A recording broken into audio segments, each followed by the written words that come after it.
ASP nak kue urung salah, padahal mesti salah. Rai-rai ini gak mesti salah. Wes gaya perjanjian mbek pangeran Gusti. Dalam perjanjian dong, ya apa? Setiap saat saya salah langsung sepuro. Mohon buatan usaha istighfar malam, mohon nih, mohon nih. Terus deal, sebagai deal ini. Lah itu ngendikan Kanjeng Nabi senyum-senyum senengnya ra karuan. Dan setiap itu dibaca oleh umatku, Allah sudah jawab qala na'am. Jadi Rabbana la tu'akhifna in nasina aw akhtana. Terus qala Allah menjawab na'am. Terus Rabbana wa la tahmil alaina isron kama hamaltahu 'alal ladzina min qablina. Allah menjawab na'am. Sampai terakhir wa'fu anna Allah jawab na'am. Kemudian para kiai itu punya kiat supaya umatnya itu hafal itu. Mun kula terangno kiamat, soal kiamat itu seru usah ndelok. Kiamat itu nopo? Seru usah ndelok. Anjing ben kiamat itu semua orang dihisab, termasuk sampean-sampean bareng dihisab. Pertama sing dijaga jelas salat. Jadi kalau masalah ibadah mahdhah itu salat, nah masalah sosial itu asal tidak saling bunuh. Terus kalau terangkan ya, terus ngendikane Rasulullah sallallahu alaihi wasallam ngendikane la yazalul mar'u fi fushatin min dini malam yusib daman haroman. Bapak malih ya. La yazalul mar'u fi fushatin min dini malam yusib daman haroman. Seseorang itu boleh serilek-rileknya dalam beragama asal dia tidak punya masa lalu mengalirkan darah yang terhormat. Gamane cara Jawa ora tau mateni wong, ora tau mateni wong, ora tau mateni wong mukmin utawa ora oleh mateni wong sing muahad atau mustaman. Ya ada aturannya lah. Jadi kalau sampean urip ora tau mateni wong iku wis cara beragama iku rileks karena fifus satin mintin. Nah tentu mateni itu ada banyak sebab, diantaranya fatwa yang ekstrim. Sehingga ulama dulu itu senang diguyon sampai keterusan saiki. Jadi kabeh wong alim khase sering guyon karena memang menghindari omongan penting. Kenapa? Karena sekali omongan penting ini kadang yu'addi ilal fatwa bitaqatul. Takutnya fatwa itu ekstrim, kemudian saling apa? Saling bunuh. Sehingga masyhur itu ada pepatah bahwa statement ulama atau kolamul ulama, penanya ulama itu ahaddu minas sayf, lebih tajam ketimbang apa? Pedang, karena bisa menimbulkan macam-macam. Sehingga dulu banyak ulama kalau bab jinayat itu sudah tidak mau baca bab jinayat. Jinayat itu karena ya takutnya fatwanya itu ekstrim. Ada beda zaman Nabi itu kan enak ya. Sehingga Nabi mesti bener ya. Musuhnya Abu Jahal CS mesti salah ya. Tukaran saiki wis gak seru. Tukaran duit gue repot. Masih aku musuh sampean ini soalnya bener sampean. Wong ora tau urip ora tau seneng mbok musuhi ku piye ngono dadi. Kan gak penak. Jajal misalnya kiai itu karena mbek santri, wong mesti kan normalnya bela kiai ini, mergo luwih alim luwih bener. Tapi kan cara pandang lha iya sing bener kok mau ngalah kan. Iso wae sing disalahno pangeran iku sing saiki wong tuwa tukaran mbek anak, kira-kira wong nyalahno sapa? Nyalahno wong tuane apa anake? Cara kowe dadi hakim.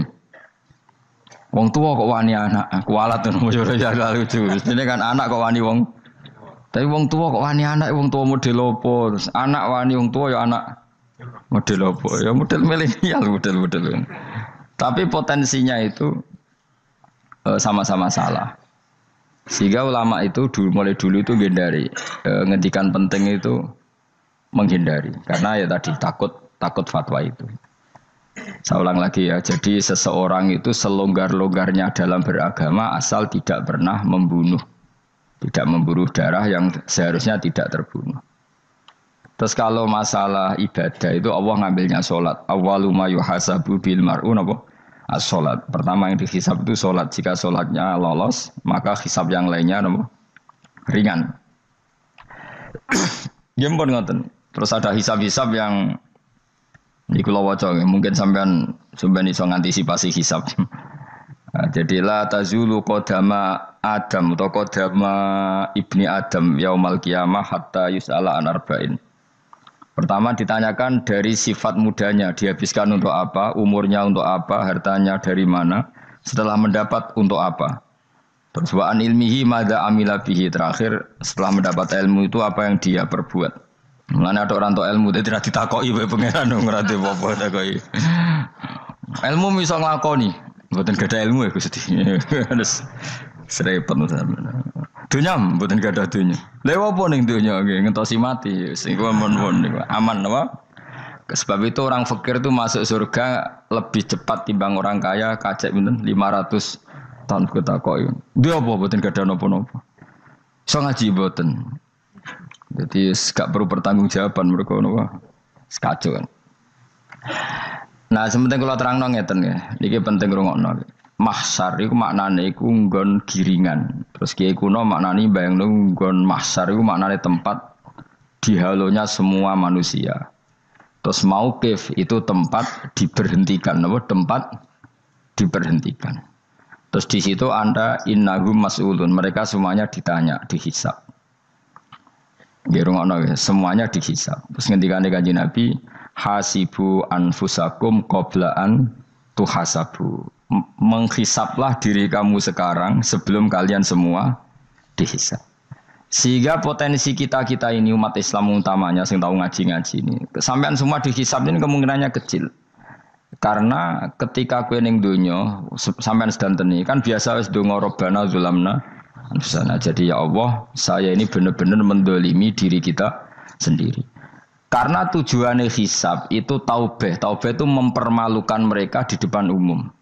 Seorang lagi ya. Jadi semua hisab itu taubihan, mempermalukan mereka di depan umum bahwa mereka orang yang buruk. Sementara kamu di dunia sudah sering ngaku orang buruk. Selain ya wis roh ngakeh maksudnya ini kan.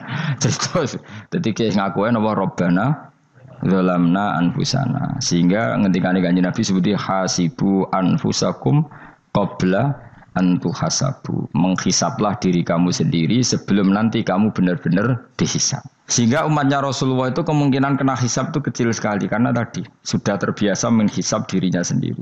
Apalagi kita kata Rasulullah, saya dikasih hadiah yang para nabi sebelum saya enggak dikasih hadiah itu. Apa itu? 5 hal itu. Di antaranya apa? Kata Rasulullah, wa utitu khawatima suratil Baqarah. Saya dikasih terakhir-terakhirnya surat Baqarah. Di surat Baqarah itu umatnya Nabi dapat bonus dan ini luar biasa, yaitu ayat Rabbana la tu'akhidna in nasina wa akhtana. Ya Allah, jangan hisab kami, jangan beri sanksi kami, jangan azab kami kalau suatu saat kita lupa atau salah. SP nak kue urung salah padahal mesti salah. Rai-rai ini gak mesti salah. Wes gawe perjanjian mbek pangeran Gusti. Ndamel perjanjian dong ya apa? Setiap saat saya salah langsung sepuro. Mohon mboten usah istighfar malih pun niki pun niku. Terus deal sebagai deal ini. Lah itu ngendikane Kanjeng Nabi senyum-senyum senenge ra karuan. Dan setiap itu dibaca oleh umatku, Allah sudah jawab qala na'am. Jadi Rabbana la tu'akhifna in nasina aw akhtana. Terus qala Allah menjawab na'am. Terus Rabbana wa la tahmil alaina isron kama hamaltahu alal ladzina min qablina. Allah menjawab na'am. Sampai terakhir wa'fu anna, Allah jawab na'am. Kemudian para kiai itu punya kiat supaya umatnya itu hafal itu. Terus jadi bahan tahlil itu masalah ya. Faminhum ya faminhum. Sing tahlil ya ora paham, sing kritik ya ora paham. Alhamdulillah itu mesti padha-padha ra kena hisab. Mergo padha-padha ora napa? Paham. Jadi ora ono barokah kaya goblok wis barokah tenan. Mergo sing lakoni ya ora paham, sing kritik ora paham. Jadi kalimat yang di akhir surat Baqarah itu adalah termasuk hadiahnya Rasulullah yang tidak diberikan pada Nabi sebelumnya. Ini napa jenenge? Utitu khawatima suratil Baqarah. Saya dikasih akhir surat Baqarah. Gini ku setiap doanya umat Nabi Allah jawab napa? Naam. Jadi ya Allah la tu'akhidna, jangan kasih sanksi kita innasina au akhtona. Allah jawab naam. Itu satu. Terus kedua, umatnya Nabi itu kalau dosa itu tidak perlu prosedurnya harus istighfar. Banyak amalan yang menjadikan diampuni. Misalnya kafaratul majlis itu lafadznya enggak istighfar. Subhanakallahumma bihamdik misalnya. Dan banyaklah imatatul adza anit thoriq. Misalnya Nabi pernah cerita ada seseorang yang nakal, kemudian gara-gara menyingkirkan duri di jalan yang ganggu orang lewat, kemudian Allah memaafkan. Ada yang dimaafkan karena ngombeni anjing, macam-macam lah. Kemudian ngombeni santri, macam-macam. Sehingga potensi kita dimaafkan itu tinggi sekali karena ada sekian amal yang itu menjadi sebab ridhanya Allah Taala. Assalamualaikum warahmatullahi wabarakatuh.